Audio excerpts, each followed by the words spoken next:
السلام عليكم ورحمة الله وبركاته. الحمد لله نحمده ونستعينه ونستغفره ونعوذ بالله من شرور أنفسنا ومن سيئات أعمالنا. من يهده الله فلا مضل له ومن يضلل فلا هادي له. أشهد أن لا إله إلا الله وحده لا شريك له، وأشهد أن سيدنا ونبينا محمدا عبده ورسوله لا نبي بعده.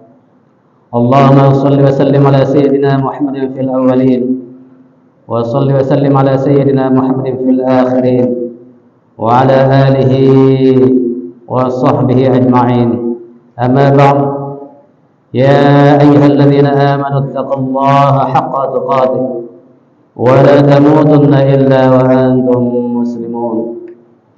وقال تعالى: الحج أشهر معلومات، فمن فرض فيهن الحج فلا رفث ولا فسوق ولا جدال في الحج، وما تفعلوا من خير يعلمه الله، وتزودوا فإن خير الزاد التقوى، واتقون يا أولي الألباب. صدق الله العظيم. Ma'asyiral muslimin, jamaah jemaat rahimakumullah. Alhamdulillah wa syukurillah, puji dan syukur kita panjatkan kehadirat Allah Subhanahu wa taala atas segala limpahan nikmatnya kepada kita sekalian. Nikmat umur, nikmat kesehatan lahir dan batin serta kesempatan. Sehingga alhamdulillah pada kesempatan ini kita dapat berkumpul di masjid yang kita cintai ini untuk kita bersama-sama menunaikan sholat Jumat. Salawat dan salam semoga senantiasa tercurahkan kepada junjungan kita Nabi Muhammad sallallahu alaihi wasallam, berikut keluarganya, sahabatnya, dan semua umatnya ila yaumil qiyamah. Amin amin ya rabbal alamin. Dan pada kesempatan yang mulia ini pula, mari kita bersama-sama meningkatkan iman dan takwa kita kepada Allah Subhanahu wa taala dengan cara menjalankan segala perintahnya dan menjauhi larangan-larangannya. Ma'asyiral muslimin, jamaah jemaat rahimakumullah. Adapun tema khutbah yang saya sampaikan pada kesempatan ini adalah kewajiban haji bagi yang mampu.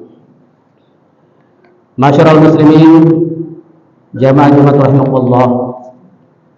Beberapa hari lagi calon jamaah haji tahun ini, tahun 2024, masih akan diberangkatkan ke tanah suci Makkah, memenuhi panggilan Allah Subhanahu wa taala untuk menunaikan rukun Islam yang kelima, yakni ibadah haji. Oleh karena itu, dalam tafakkur kita serangkaian dengan ibadah Jumat hari ini, ada beberapa hal yang harus diingat perihal ibadah haji adalah sebagai berikut. Yang pertama, perihal wajib haji. Bagi yang mampu untuk pergi ke tanah suci Makkah, diwajibkan untuk menunaikan ibadah haji. Jika ada yang sudah memenuhi persyaratan haji namun dia enggan untuk berhaji, maka ada ancaman baginya. Sebagaimana disebutkan dalam sebuah riwayat bahwa Rasulullah sallallahu alaihi wasallam bersabda, qala sallallahu alaihi wasallam, man lam tahbisu hajatun zahiratun aw maradun habisun aw sultanun jabirun wa lam yahujja falyamut insya'a yahudiyya wa insya'a nasraniyya.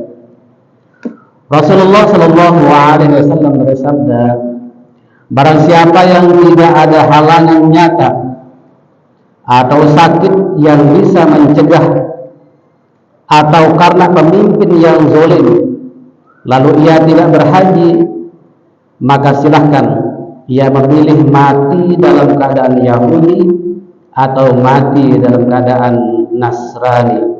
Hadis riwayat Imam Baihaqi. Pemimpin yang zalim di sini artinya adalah larangan pemerintah tanpa ada sebab. Kita ketahui di tahun 2020 dan 2021 pemerintah melarang untuk menunaikan ibadah haji karena suatu sebab nyata, yaitu COVID-19 yang melandai seluruh dunia, sehingga semua negara melarang untuk menunaikan ibadah haji. Maka ini bukan termasuk kezaliman pemerintah.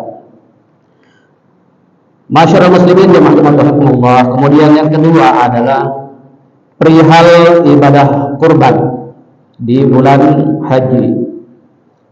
Dalam sebuah riwayat disebutkan bahwa Rasulullah SAW melarang umatnya untuk mendatangi atau mendekati Masjidil Haram, Masjidil Aqsa, Masjidil Nabawi, yaitu bagi siapa saja di antara umatnya yang telah memiliki kemampuan untuk berkorban, namun dia enggan untuk berkorban, jadi tidak mau berkorban.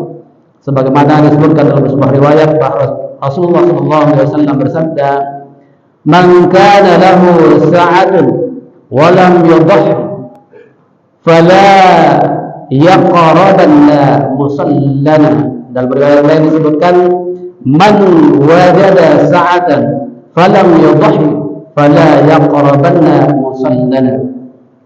Barang siapa yang ada kelapangan harta tetapi dia tidak berkurban, maka janganlah dia mendekati tempat sholat kami ini, yaitu Masjidil Haram, Masjidil Aqsa, dan Masjidil Nabawi. Jangan mendekati tempat sholat Nabi maksudnya adalah dia tidak akan diberi luang kesempatan untuk dapat menunaikan ibadah haji ataupun ibadah-ibadah umroh oleh Allah SWT, atau berziarah kepada Masjid Aqsa dan Masjid Nabawi sampai akhir hayatnya. Na'udzubillah, summa na'udzubillah min dzalik. Dalam riwayat lain disebutkan pula, "Ya ayuhan nas, inna ala kulli ahli baitin fi kulli 'am udhiyah." Hai manusia, sesungguhnya atas tiap-tiap ahli rumah pada tiap-tiap tahun disunnahkan untuk berkorban. Hadis riwayat Imam Abu Dawud. Kemudian yang ketiga, jemaah rahimahullah, adalah puasa.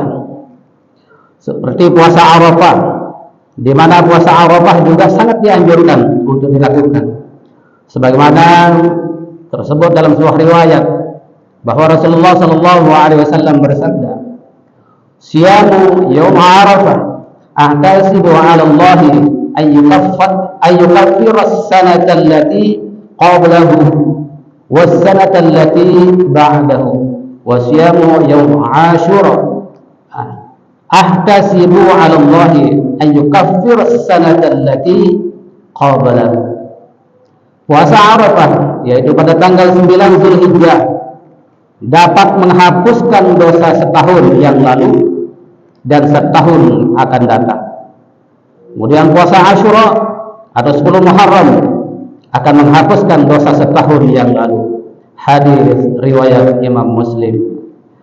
Allah Subhanahu wa taala sangat kuasa untuk menghapus dosa-dosa hambanya setahun yang lalu, sebagaimana kuasanya menghapus dosa-dosa hambanya setahun yang akan datang.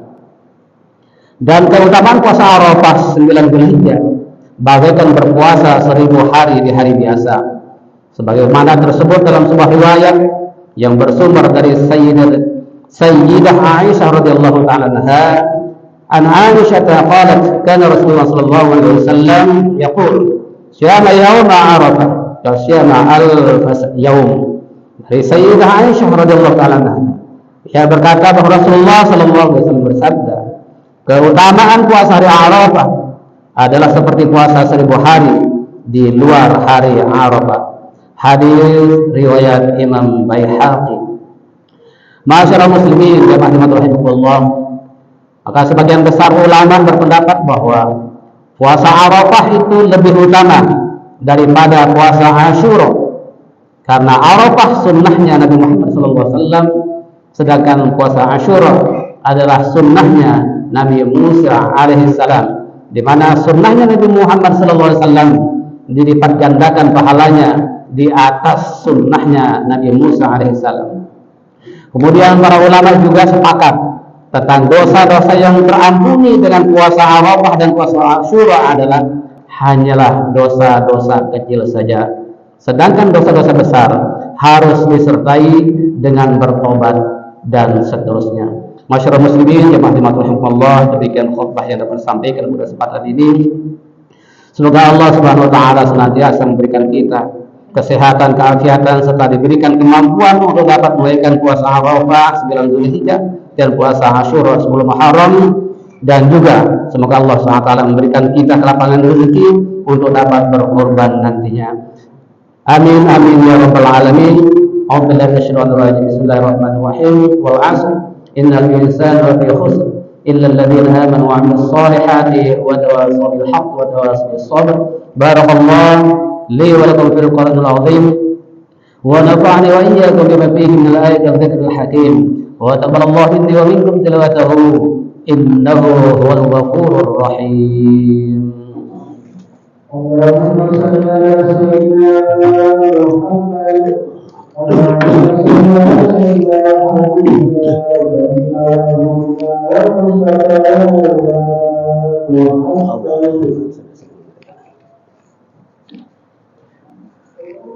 Alhamdulillah wal yawmal jumu'ati min afdalil ayyami wa a'yad wa fashu bi'adil du'a fiha mujab masmu' bi awdal bad.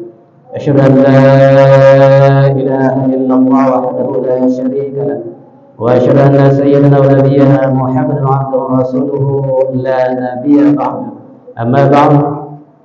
Ya ayyuhalladzina amanu taqullaha haqqa tuqatih wa la tamutunna illa wa antum muslimun.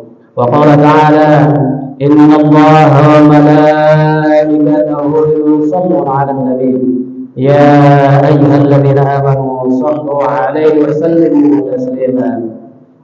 Allahumma salli ala sayyidina Muhammadin sayyidil mursalin wa ala alihi wa ashabihi wa qarabatihi wa azwajihi wa dhurriyyatihi ajma'in. وارض اللهم على أربعة الخلفاء الراشدين سيدنا أبي بكر وعمر وعثمان وعلي وعلى بقية الصحابة التابعين وتابع التابعين ومن تبعهم بإحسان إلى يوم الدين وعلينا معهم برحمتك يا أرحم الراحمين. اللهم اغفر للمؤمنين والمؤمنات والمسلمين والمسلمات الأحياء منهم والأموات إنك سميع قريب مجيب الدعوات يا قاضي الحاجات. اللهم أصلح أمة محمد صلى الله عليه وسلم وفرج عن أمة محمد صلى الله عليه وسلم وارحم أمة محمد صلى الله عليه وسلم. اللهم عافنا من كل بلاء الدنيا وعافنا الآخرة. اللهم هون علينا في سكرات الموت النجاة من النار والحساب. ربنا ظلمنا أنفسنا وإن لم تغفر لنا وترحمنا لنكونن من الخاسرين. ربنا آتنا في الدنيا حسنة وفي الآخرة حسنة وقنا عذاب النار. عباد الله إن الله يأمر بالعدل والإحسان وإيتاء ذي القربى وينهى عن الفحشاء والمنكر والبغي يعظكم لعلكم تذكرون. فاذكروا الله العظيم يذكركم واسألوه من فضله يعطيكم ولذكر الله أكبر والله يعلم ما تصنعون. أقم الصلاة.